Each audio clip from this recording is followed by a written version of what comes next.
Not for photo ops, not for sound bites, but because he genuinely wanted to know what was important to Long Beach police officers. He sat down with our people, he asked the right questions, and most importantly, he listened. It says a lot about who he is, not only as a leader, but as someone who respects the men and women on the front lines. And now, as our Los Angeles County District Attorney, he's bringing the same dedication to the job, bringing a renewed focus on justice for victims, consequences for those who break the law, and support for the police officers in this room who put your lives on the line every single day. And with that, please, help me join in a warm welcome for our Los Angeles County District Attorney, Nathan Hochman.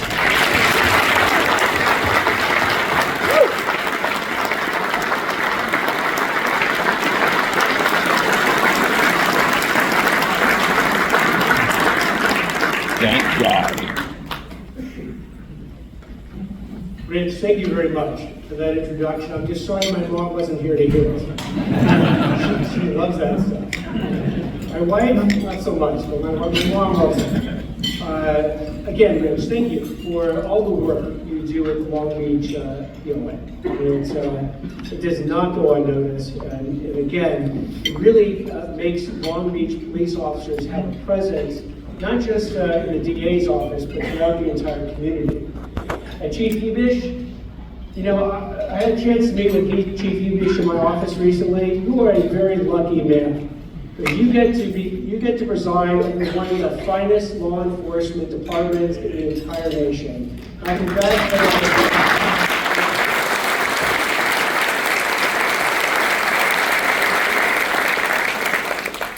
you. Johnson, thank you very much for all your work for the Long Beach POA honoraries.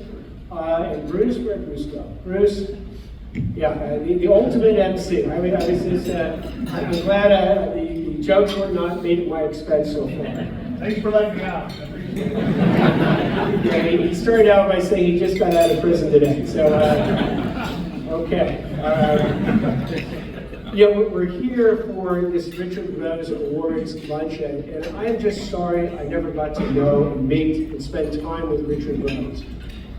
Jim Foster, who is my law enforcement liaison, was describing all the wonderful attributes of Richard Rose. In some ways, it reminded me of my father. My father was a pretty big guy, too. And when he entered the room, he could fill the room. He was a lawyer, he was a federal prosecutor, and he was a man of uncommon humor and ethics and integrity.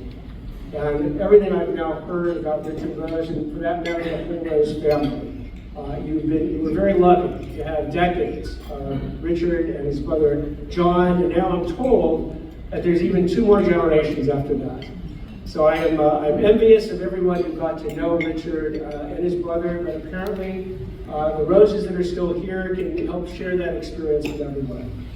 And congratulations as well to Sergeant Randy Beach for the Police Excellence Award. Again, the work you do on the game detail is so incredibly important. We see that every single day in the DA's office on cases that are coming out from Long Beach. And these are some of the most violent cases, some of the most difficult cases, and they require excellent police work in order to bring the criminals to justice.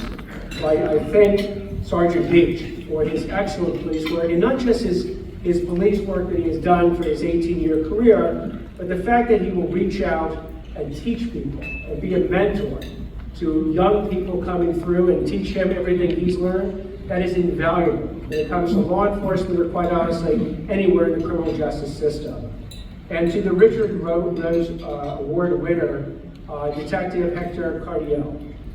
Again, you fit the image and the mold of Richard Rose. And it's, I mean, that's the highest praise you probably can give anyone.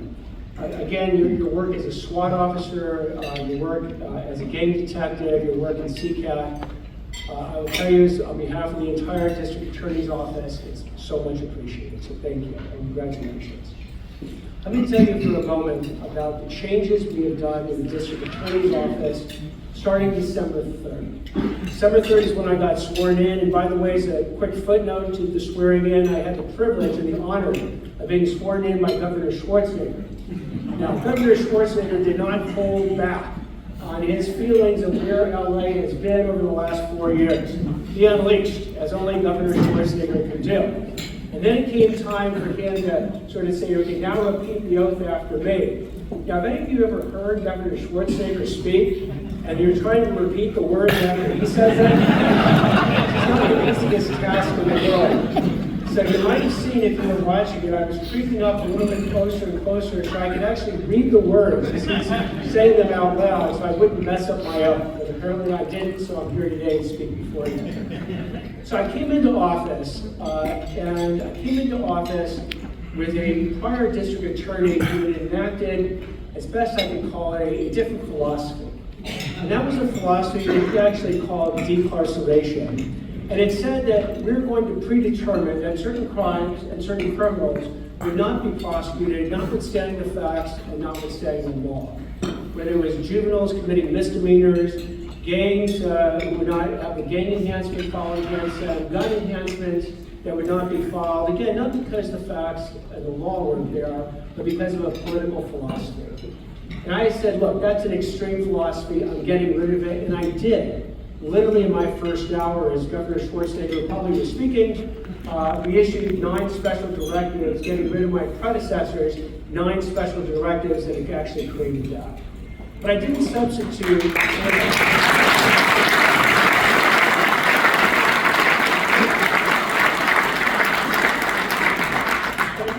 Substitute one extreme philosophy with another extreme philosophy of mass incarceration. Again, a philosophy that doesn't care about the facts of the law, you just want to achieve a political agenda. Where I came down and where I've instructed all of the almost 800 deputy district attorneys to approach the cases is what I've called the hard work middle or the hard middle approach. Because it's something that law enforcement and in the past district attorneys had done for decades. What it says is that we're going to reject blanket policies. They're lazy. We're going to implement an individual look at each case. We're going to look at the individual defendant, and we're going to look at the defendant's background, the crime committed, and the impact on the victim. To determine who the true threats are to our public safety, they're often the repeat offenders, and they're going to go behind bars. And the ones that aren't. Your first-time nonviolent offender still has to pay a debt back to society if they violate society's laws. We're not just going to pretend they didn't violate the laws. But that's where non-prison alternatives may come into play, whether it's community service, whether it's restitution, pay it back, or they have a serious drug addiction that got them to do that crime. That's where a diversion program may come into play, where you basically give the offender a choice. You can go to prison, or you can do an 18-month rigorous, one day at a time rehab program, and if you succeed, we'll give you a certificate and we'll wipe the crime off the record. That's this hard middle approach. But the hard middle approach is based on accomplishing 3 major things. First, I had to get the DA's office refocused. And I'll tell you, a DA's office that voted 98% to support the recall of their prior boss was happy to effectively have the shackles taken off them. I said, go do your job. Not only do your job, do it better than you've ever done it before. The public demands that we bring the best cases and we promote public safety every single day. So I am telling you that the DA's office is back on track. We're open for business again. And the deputy district attorneys that I've had a chance now to meet, and I've met almost all, the 770 of them right now, are some of the most talented, dedicated, and experienced prosecutors you will see in the country. So getting the DA's office back on track was mission 1. And mission 2, or 1A, was equally important. And that's making sure I reestablish the partnership with law enforcement. Because that partnership had been, I'll say it at best, strained over the last couple of years. Because again, I value the idea, the concept that the DA's office can't do it alone. It requires law enforcement to do its job in some ways better than it's ever done. Because the criminal element is out there, and they've been given somewhat of a pass for the last 4 years, and I'm here to tell you they were probably emboldened by it. But now we're going ahead, the DA's office is saying to law enforcement, you do your job, we'll do our job. And the third group that hears this message are victims. Because again, for the last 4 years, my heart went out to law enforcement because you would go ahead and deal with a victim, you'd build a great case, you'd submit it to the DA's office, and there'd be a reject. Not because the facts and the law weren't there, but because some political philosophy decided to reject your case before you ever brought it. You got rid of that. And that's what I've told victims. I said, if you hesitated to make a report to law enforcement because you thought nothing was going to happen, don't hesitate. Obviously, make sure it's a real crime, but don't hesitate. Go ahead and make that report because law enforcement will now build up those cases and bring those good cases to the DA's office, and the DA's office will now do its job. But when I came into office on day one, I said I'll have 6 priority areas. But again, it doesn't mean that we're not dealing with every other type of crime we're dealing with. I mean, we deal with 180,000 criminal cases every single year across this county. But the 6 priority areas were as follows: residential burglaries, organized retail theft, homeless crime, fentanyl poisonings. We've got hate crimes. I always forget one more. And human trafficking. Never forget human trafficking. And what I've done with each one of these priority areas is that we're organizing task forces around them. There'll be the DA's office, but also the city attorney's office. And I had the chance with Doug Haber to have him come to one of our human trafficking press conferences that we did literally in the middle of the Figueroa corridor, where the day before we had pictures of all the scantily clad young women who were there. And we put a press conference right there and we said, look, we're back in business. Long Beach has been doing a great job with human trafficking, and now the LA DA's office is going to do an equally good job. And so with all these priority areas, what I've emphasized is that it works only if there's a partnership with law enforcement. I mean, a locked hand partnership with law enforcement. And then I'll be obligated to bring the city attorney offices up in play, the U.S. Attorney's Office in play, and we'll really send a message to criminals that there's a different game, a different age, a different regime going on right now.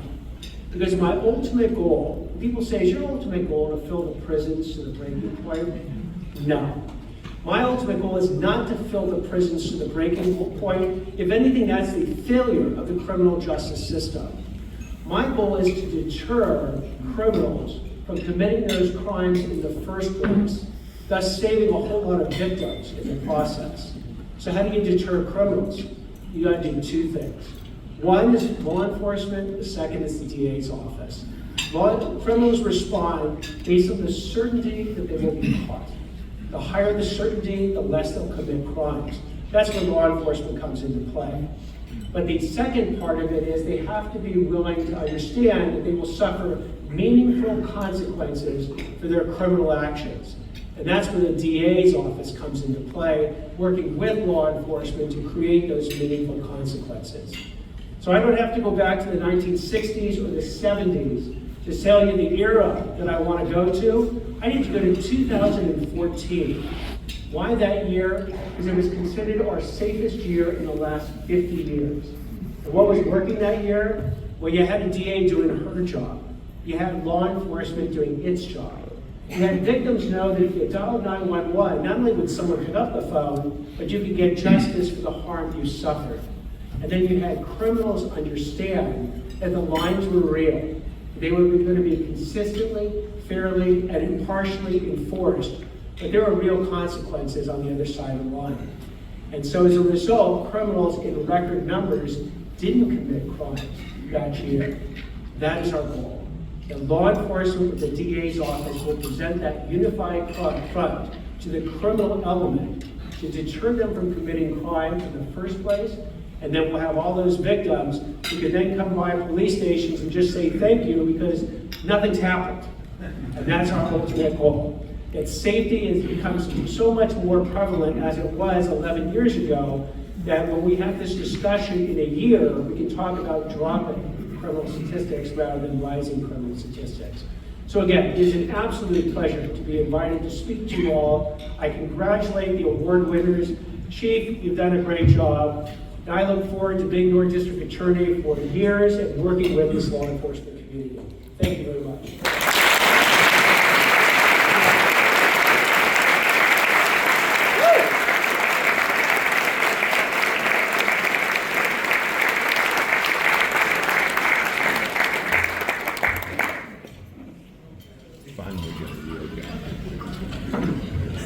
kind of like a breath of fresh air. I mean, really, where were we 5 years ago? Isn't it a breath of fresh air? And I thank you for your leadership. And I got to wear. I'm going to throw this out. God, I can't believe I'm doing it. Bill Lovelace, What? you're one of the first people that came on board and sent out tweets and Twitters and Instagram and Facebooks on that man right there, how we had to support him. And Jimmy E, you did the same thing. So thank you both for making the public aware of this great man. So thank you again. Great job. Round of applause.